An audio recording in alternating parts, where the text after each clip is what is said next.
Un gusto tenerlos esta noche. Gente querida, gente significativa para mi vida y también en el reino de Dios. Así que muy lindo poder disfrutar de ustedes. Tenemos esta noche a personas que han contribuido de una manera importante con el libro. Carmen es una. Carmen ha hecho el prólogo. Así que vamos a comenzar dándole el lugar a ella. Primero quiero mostrar en cámara el libro que tengo acá impreso, ¿sí? De esto vamos a hablar esta noche, algunos comentarios sobre esto. Y bueno, bienvenida Carmen desde Santiago, pastora ella, también a cargo de un ministerio estudiantil en toda América Latina. Te escuchamos, bienvenida. Muchas gracias, Wilfredo, y buenas noches a todos y todas. Es una alegría, un honor también poder estar en esta reunión, en este lanzamiento virtual de este libro de Wilfredo. Y me gustaría iniciar con una presentación de quién es Wilfredo, aunque no sé si en realidad será tan necesario porque creo que todos ustedes lo conocen muy, muy bien. Pero bueno, allí donde se habla de predicación, de creatividad, de formación bíblica, el nombre de Wilfredo suele aparecer. Y hoy, como coordinador regional del CONOSUR para Lanham Predicación de América Latina y de las diásporas, está acompañando a Uruguay, a Paraguay, Argentina y Chile en el desafío este precioso de abrir la Biblia con fidelidad, pero también con frescura. Pero Wilfredo no solo coordina estas cosas, sino que también sueña y crea. Y en ese sentido, nuestro querido Wilfredo es desarrollador de recursos autóctonos, convencido de que cada contexto merece herramientas propias para predicar. Así entonces él escribe, diseña y comparte contenidos que luego se multiplican en seminarios, talleres y los programas de formación de predicadores y facilitadores de Lanham. Su huella también se deja ver en este equipo, el equipo continental, donde aporta su mirada y entusiasmo.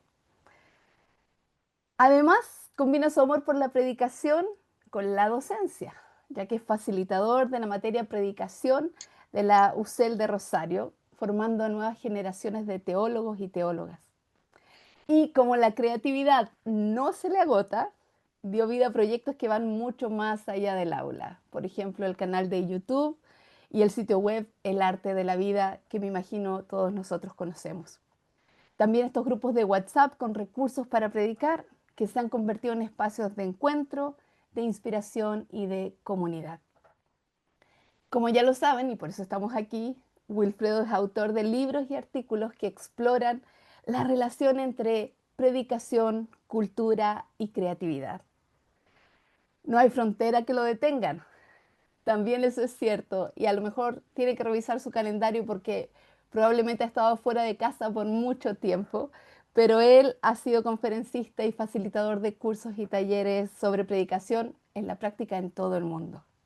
Qué alegría, qué tremenda bendición, Wilfredo, que tengas ese maravilloso llamado en tu vida ahora. Pero sí, con todas estas cosas que suenan tan grandilocuentes, nunca ha dejado de ser lo que lo marcó desde el inicio. Un predicador laico y fiel en la Iglesia Metodista de Argentina, donde habitualmente, probablemente ahí entre bancos y canciones, bueno, sillas y canciones, sigue compartiendo la palabra del Señor con la misma pasión que lo llevó a empezar en este camino. Esa es una pequeña presentación que quería dedicarte, Wilfredo, con todo esto que el Señor te ha llamado a hacer y donde nos has bendecido a muchos de nosotros. Wilfredo me ha pedido que comparta un poquito acerca de lo que es el prólogo que escribí. Y quiero citarles lo mismo que hago en este prólogo, que es de un escrito de Gabriela Mistral, mujer, poetisa chilena y además ganadora del Nobel. Ella en uno de sus escritos que se llama Mi experiencia con la Biblia dice lo siguiente. Como yo necesité disfruté de este alimento, parece que apenas tuve uso de razón y con la urgencia de un hambre verídica, de un apetito casi corporal, yo me buscaría esta enjundia en la Biblia y de ella comería toda la vida. Me encantan estas palabras que utiliza Gabriela, este apetito casi corporal. ¿Cuántos de nosotros no hemos sentido hambre alguna vez? Y ella habla de esta enjundia, de este alimento sabroso, carnoso, probablemente con mucho colesterol también, pero que trae vida y que trae alegría, trae gozo, trae contentamiento.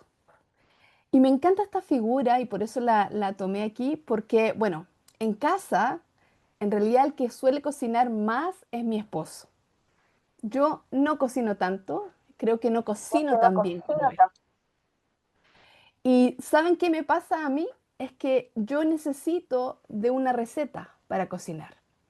Mi esposo tiene la habilidad de ver en la cocina qué hay y ¡pum! Inventa distintas cosas para alimentarnos aquí en casa. Yo no, yo necesito un poquito más de ayuda, quizás porque me falta práctica. Y en cierta manera me parece que esto es un poco lo que está haciendo Wilfredo a través de este texto.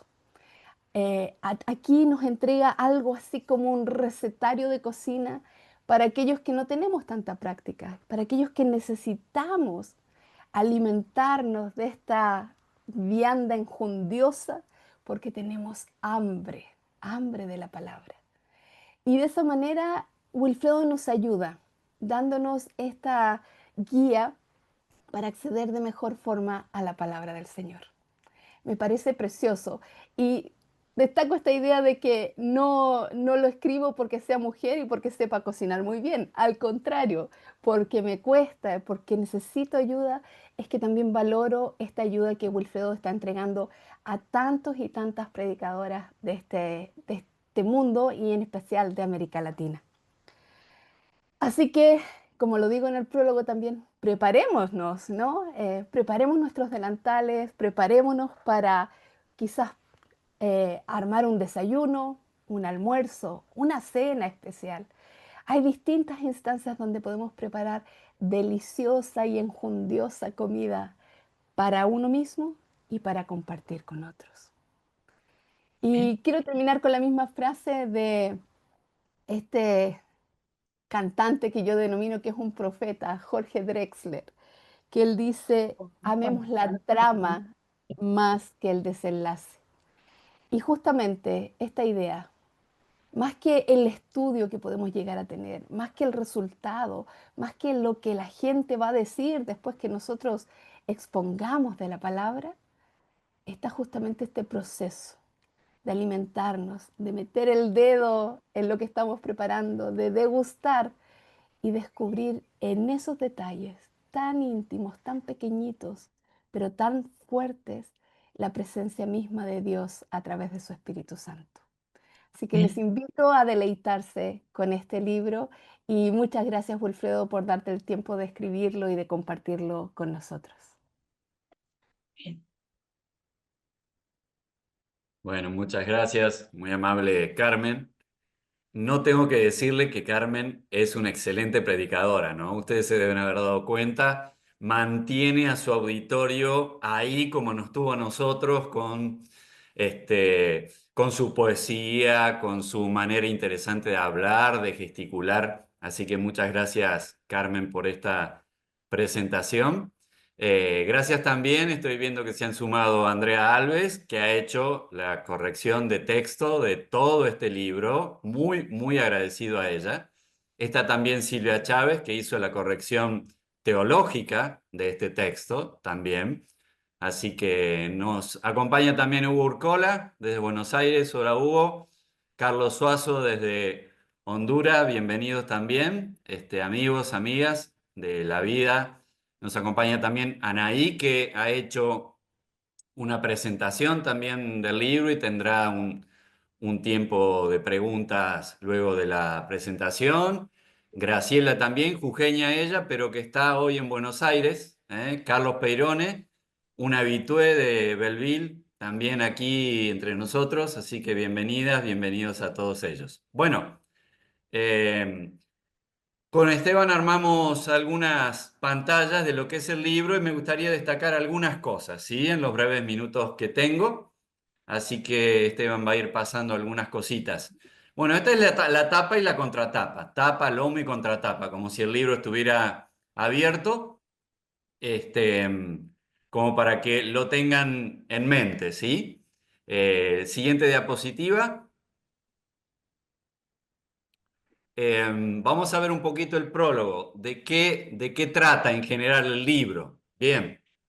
Em, yo entiendo que cada género bíblico, y un género es como una forma literaria, una manera de escribir o de contar o de presentarse al mundo, eso es un género en palabras más simples de la vida cotidiana.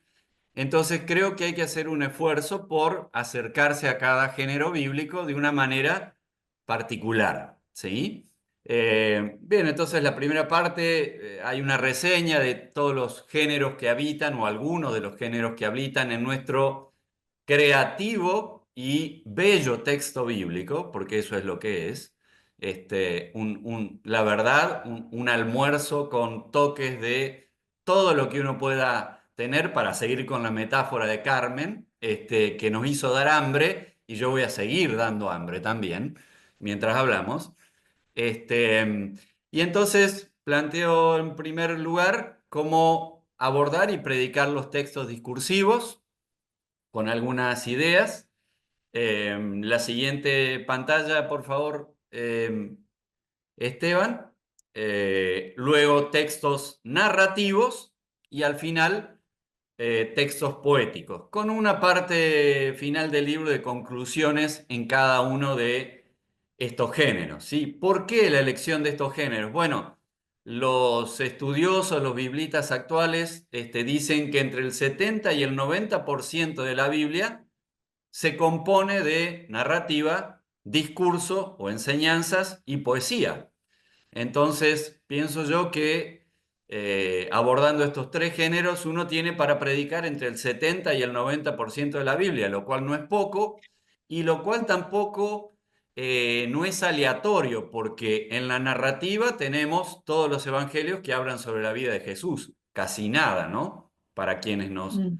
decimos cristianos, bueno, poder abordar el tema de quién es Jesús para nosotros y predicar de eso obviamente construye una espiritualidad bien centrada en él. Además de eso, en narrativa también tenemos los hechos de los apóstoles, cómo el Espíritu Santo empezó a lanzar esto que es la iglesia y a desarrollarla a través de su acción. Y eso también está en narrativa.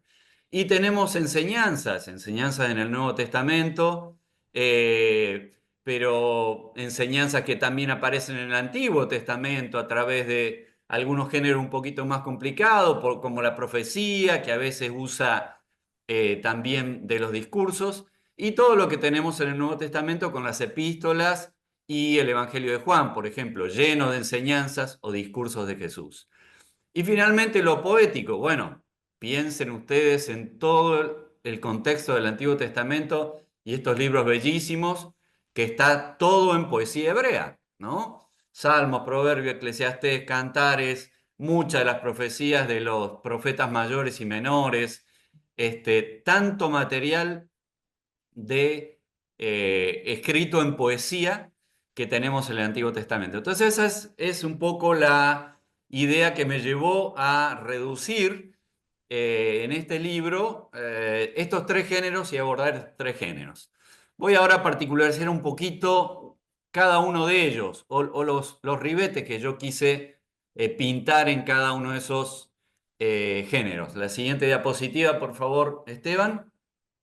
Bien, algunas de las cosas que intenté es que sea un libro que tenga citas de autores. Es importante que uno no hable creyendo que está inventando la pólvora y no dejar en un libro esa idea. Realmente uno es fruto de la generosidad de muchísimos autores y autoras que lo han construido en la vida a uno, ¿sí?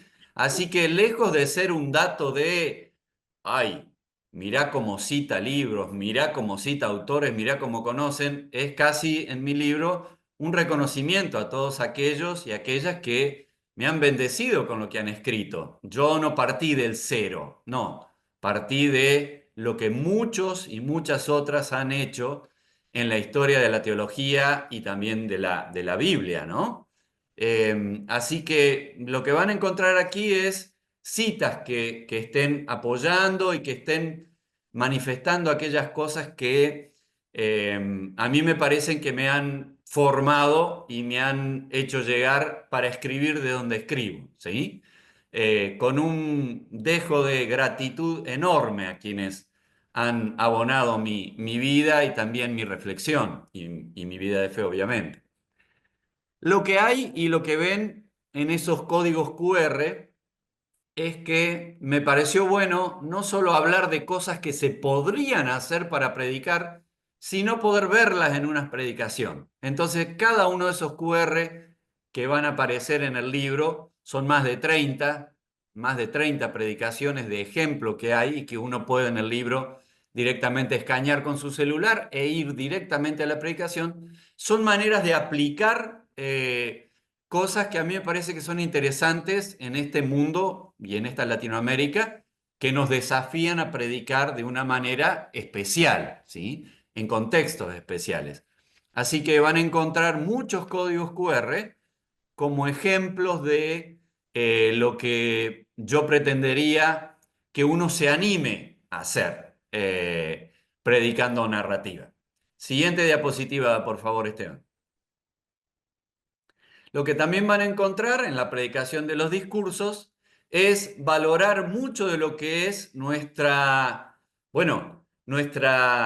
el acervo de lo que las culturas anglosajonas han producido en el mundo predicando lo que son los discursos. Ellos han impuesto esto del punto uno tal cosa, punto 2 tal cosa, punto 3 tal cosa.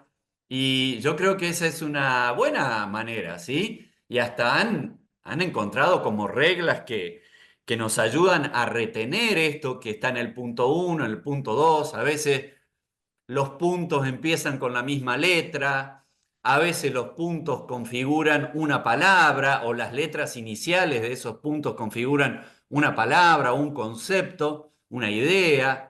Entonces creo que eso es un valor que hemos recogido de hermanos y hermanas que han venido a misionar a nuestra tierra y nos han dejado un modelo de predicación de los discursos que tiene mucho de bueno y que haríamos bien en seguir desarrollando a partir de lo bueno que ellos nos han dejado.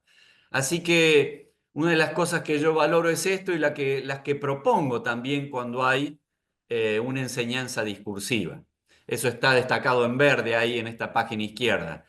En la página derecha eh, quiero destacar que también hay mucha cita de texto bíblico. O sea, he tratado en este libro de que lo que digo no lo diga en el aire ni desde mis preferencias teológicas, simplemente, que de hecho las tengo, obviamente, y que estarán presentes en el libro, y debo reconocerlo porque siempre uno escribe desde una parcialidad y desde sus preferencias, pero entendiendo los textos lo más contextualmente posible que uno pueda, y entonces cuando desarrollo algunos temas, trato de que también la Biblia en su contexto, leída de una manera contextualmente, esté presente, aún en los escritos discursivos y aún en aquellas ideas que aparecen dentro de nuestra teología, dentro de aquella teología que vivimos y construimos la fe. Siguiente diapositiva, entonces, Esteban. En esto de la predicación de los textos narrativos también me he permitido encontrar algunas y proponerle allí algunas cosas que yo creo que son como muy buenas para predicadores que recién iniciamos o que queremos hacernos fuerte en la narrativa. Ustedes saben que la narrativa no es el género más predicado en nuestras iglesias latinoamericanas, lo es los discursos. O sea, pareciera ser, y permítanme que sea un poquito provocador, pareciera ser que Pablo, que Pedro y que Juan tienen la última palabra y el último grito de la moda del Evangelio, pero no es así. En realidad ellos lo confiesan y dicen que en todo caso lo mejor que pueden hacer es ser imitadores de Cristo. Por lo tanto, la posta, la clave hermenéutica de toda la Biblia y aún de las cartas es Jesús. Por eso yo propongo y animo a predicar la narrativa y la narrativa que tiene a Jesús como centro, porque creo que Él es el corazón del Evangelio, finalmente, y que todos los escritores del Nuevo Testamento y hasta algunos del Antiguo Testamento vislumbraron en Jesús la consumación de la fe, la consumación del reino, la consumación de lo que Dios es, ese Dios hecho ser humano, ¿no?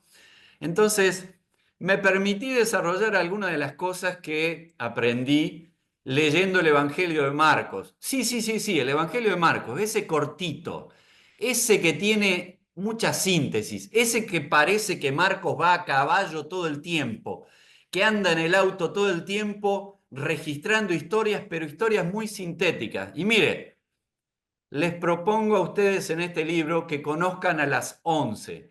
Y ahí mis oidores aquí de Chile me van a permitir que explique qué son las 11, porque no son las 11 de ustedes, que es como una merienda que ustedes tienen, que tiene allí algunos desarrollos, que algunos lo vinculan a algunas bebidas espirituosas que se tomaban en clave. Bueno, dejemos eso para que ustedes lo lean en el libro, ese anecdotario lo encuentren en el libro, pero las 11 son 11 historias que yo encontré en los primeros capítulos del Evangelio de Marcos, que no tienen más, miren, de 3 versículos, 3, 4 versículos algunas. Y he simulado de una manera narrativa que esas 11 historias me han escrito a mí una carta para que yo se las transmita a ustedes.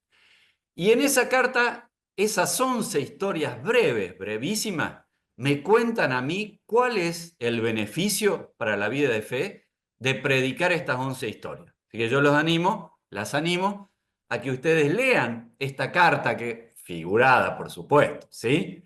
Que me enviaron las 11 historias narrativas que tiene Marcos en su Evangelio, donde ellas mismas nos cuentan qué es lo que tienen de bueno en esa síntesis que hacen, ¿sí?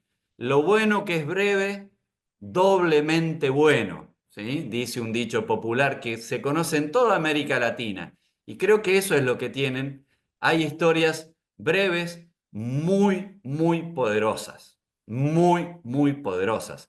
Y sobre todo cuando el agente de transformación de esas historias breves es nada más ni nada menos que Jesús, nuestro modelo de vida. Así que yo creo que es un acierto hoy en día predicar las narrativas y predicarlas sobre todo a nuestros auditorios jóvenes, que tan necesitados están de tener a Jesús de una manera cercana a su vida, ¿sí? Y la narrativa tiene este poder de vincular a Jesús con las nuevas generaciones. No digo que haya otros textos que no la tienen, pero en especial las posibilidades que nos da la narrativa de recontar estas historias, teniendo a Jesús como centro, como corazón del Evangelio, creo que es una bendición para todos nuestros auditorios jóvenes en este tiempo en América Latina. Siguiente diapositiva, por favor. Y finalmente la poesía. Bueno, ¿qué tendrá la poesía para aportarnos? Bueno, una de las cosas que he tratado en este libro es de ponernos en contacto con muy buenos libros para entender la poesía del Antiguo Testamento. Ahí están subrayados esos libros, algunos de esos libros, en ese color morado, y he tratado de que también tengamos material para enamorarnos de la poesía del Antiguo Testamento, que trata de enamorarnos ya como poesía, ¿sí? Que trata de conmovernos, que trata de hablar de los sentimientos, que trata de mostrar la transparencia de hombres y mujeres de fe que han podido transmitirnos sus vivencias de fe de una manera tan descarnada, diría yo hoy, pero por eso tan valiosa, de una manera tan no políticamente correcta, pero por eso tan transparente. Y hay mucho de valor en la poesía del Antiguo Testamento en este sentido. Así que una de las cosas que pueden encontrar en este libro es esto de encontrar algunos textos y libros que nos conecten con la belleza y también con la contundencia de la poesía hebrea en el Antiguo Testamento. La otra cosa que para mí fue fantástica fue poder trabajar qué autores contemporáneos en música se han inspirado en los salmos para componer música. Y les digo, encontré una lista de autores que están aquí subrayados con celeste de una valía increíble. Y autores que me han hecho pensar en los salmos y acercarme a los salmos desde su música, pensando primero, a ver, ¿qué? Después de leído el texto, después de mi acercamiento, después de mi lectio divina o de orar la palabra sobre un texto poético del Antiguo Testamento, escuchar a Schubert, a Haydn, a Stravinsky, a Bach, a Kodali, a Reger, a Bernstein, a Händel, y así a Salieri, a Mozart y a muchísimos compositores que han hecho de los salmos la inspiración para hacer una pieza musical. Esto es bellísimo y es fuertísimo para aquellos que nos gusta combinar y poder ver en el arte la espiritualidad. Esto es muy importante para nuestro siglo, ¿sí? Porque la música indudablemente tiene un lenguaje que conecta muy decisivamente con la espiritualidad, ¿sí? Y a pesar que muchos de estos autores no sean creyentes, decir que un autor no creyente ha encontrado en la inspiración de un salmo inspiración para su música, es decir que los salmos son universales. Y es decir que los salmos son voz de Dios para nuestra cultura y para nuestra sociedad. Y eso es mucho decir, ¿eh? Eso es mucho decir. Que un salmo, que un texto de 2500 o 2700 años antes de nosotros pueda dialogar con nuestra cultura y con nuestra espiritualidad del siglo XXI, es mucho decir de la Biblia. Es mucho decir de lo que creemos de la inspiración divina sobre los textos divinos. Y la verdad que esto me ha llenado, además de belleza y de contenido, escuchando esta música, me ha llenado también de alegría, para decirlo así con palabras bien cercanas. Alegría, la alegría que trae la música, la alegría de un encuentro emocional con una música inspirada en un texto bíblico que se usó tal vez con música, tal vez para cantar en un culto, tal vez para cantar en la casa, tal vez para cantar en camino a las fiestas que se daban en Jerusalén 3 veces al año para los judíos, que se cantaban tal vez en las asunciones reales de los reyes de Israel, o sea, música para toda la vida.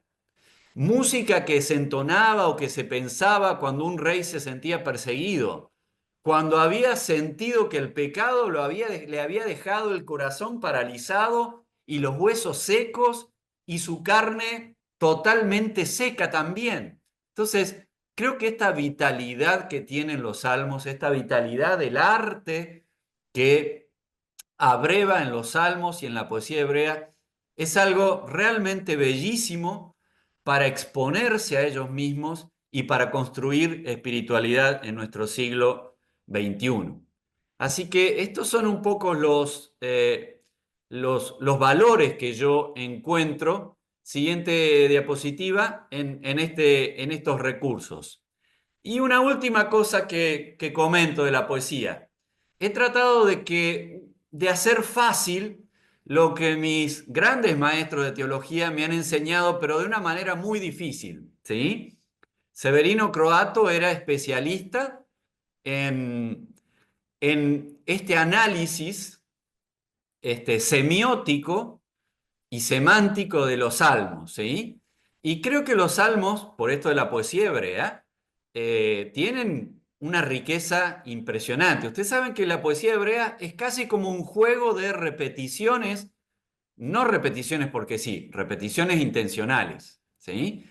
Y de juegos, que hay palabras que juegan con ciertas palabras, que hay conceptos que juegan con ciertas líneas, que hay líneas que juegan con otras ciertas líneas, y así. Y estas son estructuras muy habituales en los salmos y en la poesía hebrea. Y una de las cosas que yo he tratado de retratar en este libro es cómo son esos juegos. Cada juego tiene sus reglas. El fútbol se juega de una manera, el hockey se juega de otra manera, el básquet tiene sus reglas y lo que está permitido y es ley básica de un juego, el básquet, agarrar la pelota con la mano para jugar, en otro deporte, el fútbol, es una infracción. Quiere decir que cada juego tiene sus reglas y por eso su belleza. En la poesía hebrea pasa lo mismo. Hay juegos que jugar. Y qué lindo, como Rubén Alves nos animaba a jugar con el texto bíblico, ¿sí? A jugar, pero jugar de una manera espiritual con el texto bíblico, a jugar con el arte del texto bíblico. Y algunas de las cosas que he tratado de retratar en estas páginas del texto bíblico y en estas dos páginas que le muestro aquí, es cómo juegan los conceptos y cómo juegan las palabras en función de dejar una idea clara acerca de los contenidos de un salmo. Y me parece que esto es algo también importante, no para hacerse el que uno sabe hacer semiótica y predica desde un lugar tan exquisito que mira cómo desglosa el salmo, sino para que realmente el pueblo de Dios aprenda a jugar con los salmos y sepa que con un par de herramientas muy simples puede jugar y que todos podemos jugar. No es para los especialistas jugar en los salmos. No es para los especialistas entender la lógica de los salmos. Es para todo el pueblo de Dios que tenga un poquito de interés en bucear en cómo encontrarle significado a la poesía hebrea. Así que bueno, estos son un poco los contenidos que he trabajado. Siguiente página, Esteban. Bueno, hasta aquí llegamos. Esto es para el final de la presentación. Así que gracias, devolvernos a la pantalla general, Esteban. Vamos a tener ahora un tiempo de escucharnos. Uy, 28 personas. Gracias, señor. De escucharnos. Y para esto, tal vez algunos de ustedes han escrito algo por chat. Si tienen alguna inquietud que quieren comentarla por chat, adelante. Si no, quedamos en manos, en principio, de Anaí, que bueno, va a tener algunos comentarios, y de Esteban, que también compartirá aquellos comentarios que ustedes escriban por chat, ya sea comentarios, preguntas, cosas que hayas que reafirmar, ¿sí? Así que adelante Anaí, adelante Esteban. Hola, buenas noches. Qué lindo ver tantas caras familiares, bueno, y algunas no familiares, igual es lindo verlos. Yo más que comentarios, me planteé un ping-pong por ahí con vos, Wilfredo, así que podés abrir tu micrófono, porque hay cosas que cuando fui mirando en el libro me planteaba esto de, vieron qué lindo que es hablar de ciertos temas con los amigos, ¿no? Pero está buenísimo. Por ahí cuando uno lee un libro tiene esta cuestión de que le gustaría hacerle algunas preguntas al autor o interactuar con el autor. Y entonces dije, bueno, pero ahora es posible y encima el autor es amigo y nos hace una invitación, entonces está buenísimo. Y entonces tomé algunas preguntas, son un montón, pero no voy a hacerlas todas. Vos ya sabes que lo mío no es resumir, pero voy a hacer mi esfuerzo. Una de muy al principio del libro, vos planteas esto que mencionaste, que los misioneros anglosajones nos trajeron de organizar las prédicas en tres puntos y de predicar mucho los textos discursivos. Y mi pregunta, creo que saca por ahí un poco del libro, pero la pregunta es, ¿vos crees que en nuestra cultura, porque evidentemente el libro, por lo que leí y por lo que presentaste, está planteado para un público latinoamericano, muchos ejemplos del Cono Sur, o sea que de los latinos hasta creo que los del Cono Sur vamos a sentirnos muy identificados, porque nos usaste de ejemplo y halagador, pero a nivel latinoamericano, ¿no es cierto? Ese público que me parece que lo dirigís, ¿en tu opinión nos resulta natural culturalmente predicar discursos y predicar cualquier cosa en 3 puntos? ¿O te parece que es algo más bien aprendido? ¿Cómo lo pensás fuera del libro, ¿no? O sea, en nuestra cultura. Bien, gracias, Anaí. Yo pienso que la preferencia de la predicación por los discursos tiene que ver con mucho de la teología sistemática y de que los pastores, las pastoras formadas, eh, aman la cita de versículos, a veces hasta fuera de su contexto. Entonces hay como una preferencia porque uno puede fácilmente, diría yo, aunque no lo quiero decir descalificativamente, uno puede tomar contacto con una parte del texto bíblico y predicar eso, ¿no? Así que supongo que por eso es la preferencia, no porque haya sido algo aprendido de la cultura anglosajona, que de hecho nos ha traído y ha modelado mucho de la predicación, ¿no? Y mucho de lo bueno de la predicación, me parece a mí. Y la segunda parte de tu pregunta es, ¿cómo resuena eso en Latinoamérica? Bueno, yo por eso propongo darle un poco más de lugar a la narrativa. Porque me parece que, y sobre todo, a ver, voy a sacar mi corazoncito rioplatense, aunque vengo de Colombia, estuve en Colombia hace poco, y los colombianos tienen un García Márquez, no muy lejos de los héroes de los nuestros aquí por el Río de la Plata, pero hay muy buena narrativa en nuestro Mm. continente. Entonces creo que culturalmente estamos más preparados para la narrativa que para los discursos.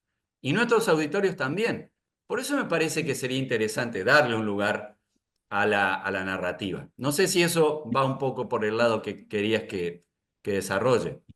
eh, Más allá de lo que yo quiero, es tu percepción como autor y lector y como también que has viajado por Latinoamérica, yo tengo una percepción parecida, creo que nos encantan las historias, sin embargo predicamos más las epístolas. Y digo, ¿por qué vamos contra nuestra naturaleza cultural? ¿Por qué? Porque es raro, porque normalmente uno es bastante fiel a su naturaleza cultural. Y me llama la atención esto en las iglesias, digo, ¿por qué nos enajenamos de lo cultural en las iglesias? De las cosas buenas de nuestra cultura, por supuesto, ¿no? Y en relación a eso, tomando por ahí un poquito, vos ahí, cuando propones muchas ideas de lo discursivos, hay dos ideas que tomo, una es el debate y la otra la pregunta, y yo me imaginaba los ejemplos que vos ponías y me imaginaba la situación en mi congregación o en las congregaciones que yo visito que no tienen más de 30 personas, 40. Decía, ¿cómo sería esto? Y esto es casi un juego quizás. Si alguna vez se te ocurrió, lo implementaste o lo viste, o cómo te lo imaginas implementarlo en una congregación de 300 personas.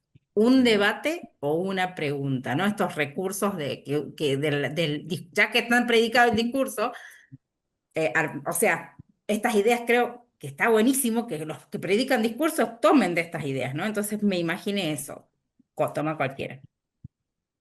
Bien, yo he visto, no en una iglesia de 300, pero un colega mío de Lanham lo ha desarrollado en una iglesia de 150 personas. Una iglesia en particular que en algunos cultos ponían mesas de trabajo y se reunían en mesas, no en bancos rígidos ni en sillas rígidas, o a veces en ruedas, ¿sí? O generaba en ruedas estas experiencias dinámicas. Así que yo he visto generar en grupitos pequeños muy buenas participaciones en ese sentido. Y voy a decir que vengo de Predicación Transformadora, Mm. un evento en Colombia donde había 260 personas presencialmente y otras 50 vía Zoom, ¿sí? Y hemos logrado hacer talleres en esos espacios también. O sea, presentar algo, bueno, no fue un debate esta vez, pero sí presentar algo en una predicación, pero que luego de eso las personas puedan interactuar conversando, a veces en pareja, a veces en grupos de a cinco, en filas de a cinco, donde están sus bancos. Pero digo, creo que eso es una dinámica para probar y creo que quien tiene el coraje de hacerlo y creo que quien tiene la posibilidad en un lugar para hacerlo y para generarlo, no tiene por qué tenerle miedo a la cantidad de personas. Es posible hacer experiencias de una predicación participativa, que creo que es el mundo que se nos viene. Yo lo lamento si a alguien no le gusta esto, pero el monólogo en la predicación para mí ya está superado y si alguien quiere un monólogo, predique menos de 18 minutos. Y quiero ver esos 18 minutos, ¿sí?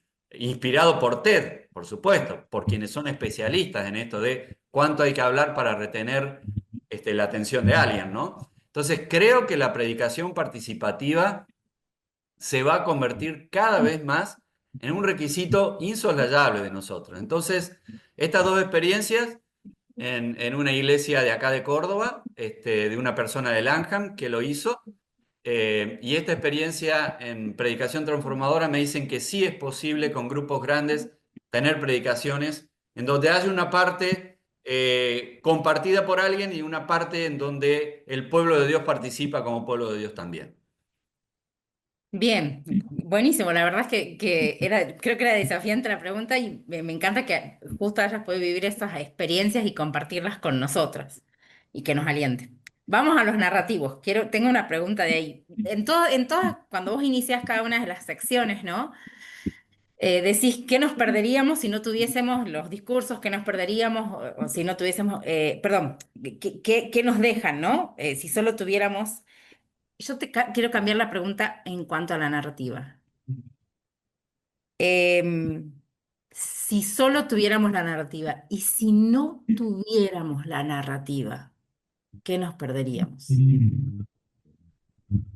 Bueno, en principio nos perderíamos muy buenas historias, historias que conmueven, historias que nos conectan con el corazón del Evangelio, historias que son poderosas, historias que son simples, historias que nos identifican con los personajes. Eso nos perderíamos. Un montón de aquello que resuena tan fácilmente. De hecho, también digo en el libro, cuando vos te encontrás con una persona, ¿qué le pedís? ¿Que te dé un discurso de sus logros? ¿Un currículum vitae? ¿O esperás que te cuente una historia? Esperás que te cuente una historia, la historia de su vida. O sea, los vínculos se hacen compartiendo historias. Y la fe es un vínculo con Dios, no es otra cosa. Amar a Dios y amar al prójimo es el corazón de la fe. Eso es la vida eterna, dice Jesús. ¿Sí? Amar al prójimo y amar a Dios. Y amar a Dios es una experiencia vincular y amar al prójimo es una experiencia vincular. Y las experiencias vinculares se dan a través de las historias, y las historias compartidas. O sea que yo, la verdad, no me imaginaría una Biblia sin experiencias narrativas, ¿no? Y es más, digo, en este libro yo solo desarrollo este tipo de narrativa. Pero ¿qué de las parábolas, que también son narraciones? ¿Qué de las palabras, de las parábolas, perdón, que de una manera tan sencilla hablan de cosas tan complejas? El reino de Dios, la venida de Jesús, cómo crece la fe adentro de una persona, cómo crece la fe en un mundo atravesado por la maldad. O sea, estas cosas que dan para filosofía de estratosfera, la Biblia las presenta en modo de narrativas, en parábolas, ¿sí? Entonces, la verdad que yo no me puedo imaginar el texto bíblico sin narrativa. Obviamente Dios es tan creativo que si no hubiera existido la narrativa, le hubiera encontrado la vuelta de una manera misteriosa y fascinante que yo no me da la creatividad para pensarla. Pero doy gloria a Dios porque existe la narrativa y porque la narrativa está en la Biblia. Indudablemente la narrativa ha sido la constructora de la historia de la humanidad. En el sentido de que la transmisión oral ha sido la más importante en todas las culturas y en todos los, prácticamente los pueblos, ¿no? Y aún las ideas filosóficas, políticas, artísticas se transmitieron a través de las historias, ¿no? Entonces, creo que tenemos que volver, yo también coincido con vos, pero bueno, obviamente que creo que se viene por ahí también, así como estas predicaciones de más de 18 minutos están en desuso, creo que va a entrar en desuso no usar la narrativa, ¿no? No contar una historia. Y no sé, creo que tengo muy poco tiempo, pero te hago una última pregunta. No sé cuánto me queda. Un par de minutos. Bien. En una de las experiencias familiares de hace poco tiempo, un familiar mío me preguntó sobre una situación familiar y me dijo, ¿por qué ustedes los cristianos, teniendo un Dios tan grande y creyendo en lo que creen, lucen tan frustrados e infelices y cansados? Y yo cuando leí lo que decís de los salmos, ¿no? Lo que hablas de la poesía, eh, pensé, ¿qué aconsejarías a un cristiano que luce muy cansado, triste y frustrado que haga? ¿O qué salmo lo mandarías a leer? ¿O qué le recomendarías para mostrar la gloria de Dios y no el cansancio que, por cierto, todo el mundo tiene, no tan solo los cristianos, pero que llama mucho más la atención en nosotros, que se supone que tenemos todas las de ganar para sobrellevar las cuestiones difíciles de la vida? Bueno, suenan fuertes las palabras, che, de este amigo tuyo. La verdad que me gustaría conocerlo porque me gusta conocer esa gente que nos desafía bien, ¿sí? Y pienso que esta pregunta que te ha hecho este amigo es para pensarla. Frustrados, palabra fuerte. Infelices, palabra fuerte. Cansados, también. Bueno, la verdad que creo que los salmos, la poesía en general del Antiguo Testamento tiene mucho de esto. Bueno, acabo de venir de predicación transformadora y mi predicación fue de los fracasos de la vida de Jesús. Y les digo que fue un auditorio que fue conmovido, todos fuimos conmovidos por ver en la vida de Jesús el fracaso y ver cómo Jesús, a partir del mismo, pudo asumirlo y construir su vida a partir de los mismos. Así que Jesús es un excelente ejemplo para construir la vida a partir de nuestro fracaso. ¿Sí? Em, pero creo que los salmos, cuando uno ve a Jeremías, cuando uno ve las lamentaciones, uno se da cuenta que la vida tiene pasajes muy duros, la verdad, muy duros. Y es posible, y para mí es también admisible, que una cristiana o un cristiano pasen por momentos en donde luzca cansado, infeliz y frustrado. Entonces, lo primero sería decirle a tu amigo, sí, los cristianos no estamos a salvo de todas las vicisitudes y las emociones que atraviesan a todas las personas que han vivido en este mundo. Así que esa sería una. La otra es que, bueno, sí, sería bueno encontrar un Dios que esté cercano a esas vicisitudes dolorosas de la vida, ¿no?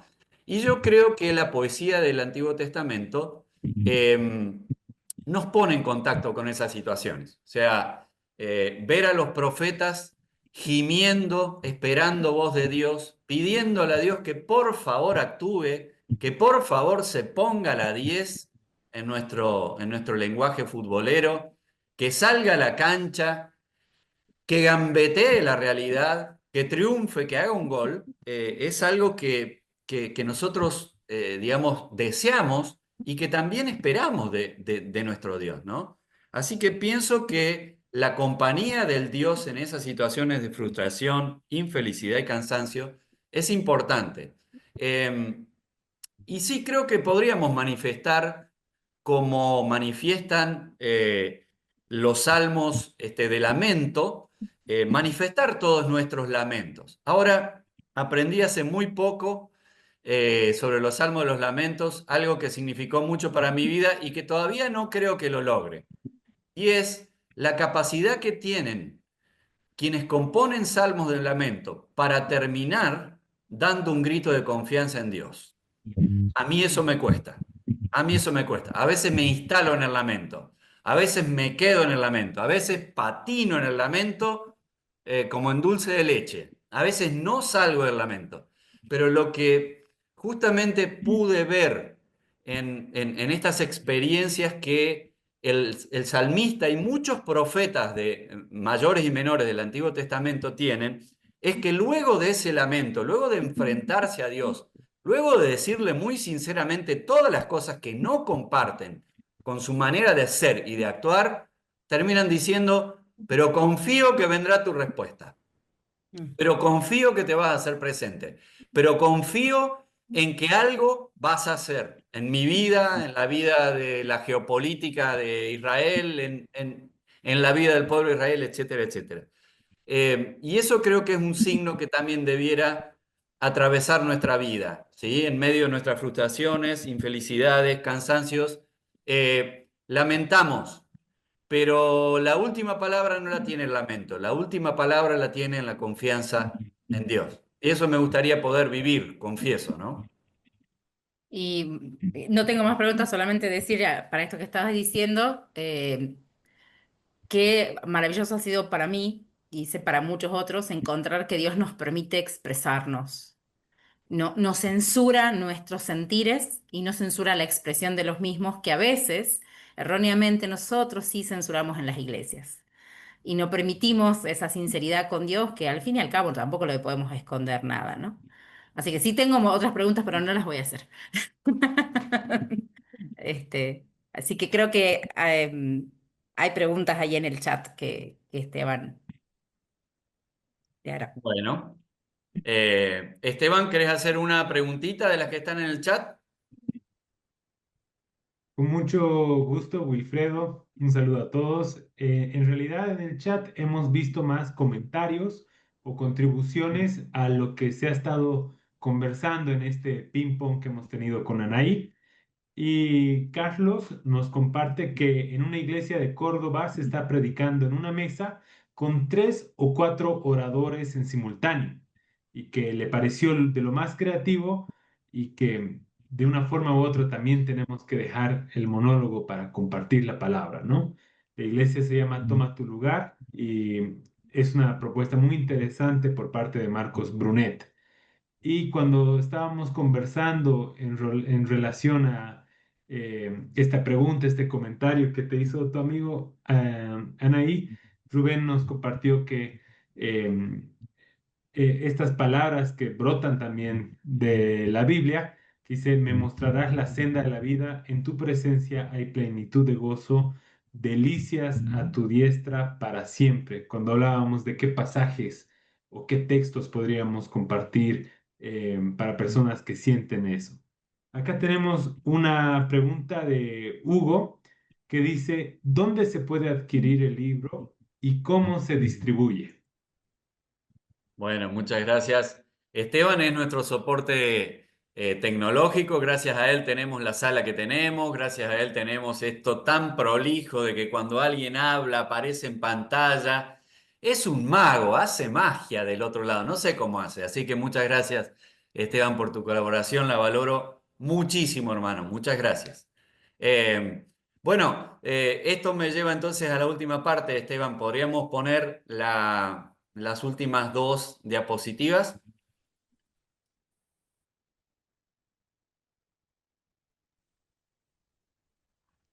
Muy bien, comenzamos por esa entonces. Ahí tengo en esta página algunos libros que he escrito, de los más viejos a los más nuevos. Obviamente el último es Predicación y Creatividad. Los datos para comunicarse conmigo y pedir el libro, ahí están en la página derecha, está mi móvil, está mi Instagram, que es mi nombre y apellido, en Facebook también, nombre y apellido, y el email, que es elartedelavida@gmail.com. Así que eso es un poco, y cualquiera de estos libros, si ustedes sacan una foto de pantalla de ahora, o nos piden después a Esteban o a mí las pantallas estas que he usado en esta presentación, con gusto yo se las envío si me las solicitan, ¿sí? Así que pueden allí conectarse conmigo y con gusto les envío el libro. La página anterior, Esteban, eso. Quisiera comentarle en los 3 minutos que me quedan algunas de las cosas que me gustan hacer y con las cuales deseo bendecirlos y abrir el reino de Dios. Hay 3 proyectos que están ya cada uno caminando. El primero es un canal de YouTube. Ahí en la página izquierda que ustedes ven, están viendo el QR y allí hay 110, más de 110 predicaciones. Sigo subiendo en la medida que Dios me da la posibilidad de compartir la palabra. Y sigo subiendo aprendiendo de mis errores, ¿sí? Siempre digo en mis presentaciones que yo, gracias a Dios, y si le quieren poner a la Virgen, a los santos y a todo, conservo el primer bosquejo de mi predicación. Desastroso, desastroso el primer bosquejo de mi predicación. De hecho, me agarró una psicóloga y me destruyó en vivo lo bien que me hizo. Porque la verdad que así puedo entender la gracia del Señor, como a pesar de mis errores y de todo lo mal que he hecho, puedo seguir construyéndome y el Señor me da la gracia de ir construyéndome. Así que lo que subo allí son predicaciones que comparto con Armando en la iglesia, aquí presente en la reunión, que comparto con otra gente de Lanham, que comparto en iglesias donde me invitan a predicar, etcétera. El segundo de los proyectos, que está en la página derecha arriba, es un grupo de WhatsApp en donde todos los viernes o cada 2 semanas comparto algunos recursos para predicar, míos y de otras personas que fecundan mi camino como predicador y que pueden fecundar la de ustedes también. Así que eso es una invitación abierta a también participar de ese grupo. Y finalmente, un sitio web. Ustedes saben que yo antes de estudiar teología estudié arquitectura y el arte siempre estuvo cercano a mí, por eso también me gustan tanto la poesía del Antiguo Testamento y la narrativa, ¿sí? Porque allí hay mucho de arte. Eh, y en este sitio web combino algunas de mis predilecciones, mis preferencias, ¿sí? El amor por el arte, el amor por la predicación y el amor por los escritos también. Así que estos son 3 ministerios, diría yo, 3 servicios que están gratuitamente expuestos en las redes para bendición de todo el pueblo de Dios. Tengo amigas, amigos que lo apoyan económicamente y que me permiten editar los videos, armar las páginas que hay que armar, ponerle a cada una de las plataformas lo que tienen que tener. Así que esto es parte de la generosidad de todo el pueblo de Dios que me permite a mí, desde lo que el Señor me ha dado, también ser generoso con las cosas que pueden enriquecer, pienso yo, al pueblo de Dios. Así que quería terminar presentando un poquito estos 3 ministerios y que tengamos ahora un tiempito donde nos saludemos y nos podamos despedir. Antes de eso, quiero pedirte justamente, Esteban, que tengas una oración para finalizar este tiempo que hemos compartido en esta tarde-noche y luego de eso nos saludamos. Con mucho gusto, Wilfredo. Señor, te damos gracias por la vida de Wilfredo, por su ministerio, por su creatividad, por su disciplina y por toda la inspiración que le has dado para producir este libro tan necesario para todos los predicadores, tan necesario para los creyentes de América Latina y tan necesario para que tu palabra llegue de una manera que realmente cautive a la gente que escucha nuestros sermones, Señor. Te agradecemos por el fruto de este trabajo y pedimos, Señor, que pueda dar un rendimiento de 100 por 1, Señor Jesús, y que pueda inspirar a muchos predicadores y a muchos autores, Señor, a, a pensar nuevas maneras de compartir tu palabra, Señor Jesús. Oramos igual que pueda alcanzar especialmente a las nuevas generaciones que parecen que cada vez más hay mayor escepticismo con la fe y, y como iglesia no hemos estado sabiendo cómo alcanzarlos, Padre. Que este recurso sea bien utilizado por todos todas las comunidades de creyentes que estamos en América Latina, Señor. Oramos, Padre, que esta reunión realmente haya sido de mucha bendición para todas las personas que estamos aquí conectadas y celebramos y nos gozamos por el fruto de trabajo de Wilfredo y te pedimos, Señor, que realmente pueda alcanzar a muchas personas en nuestro continente. En el nombre de Cristo Jesús, amén.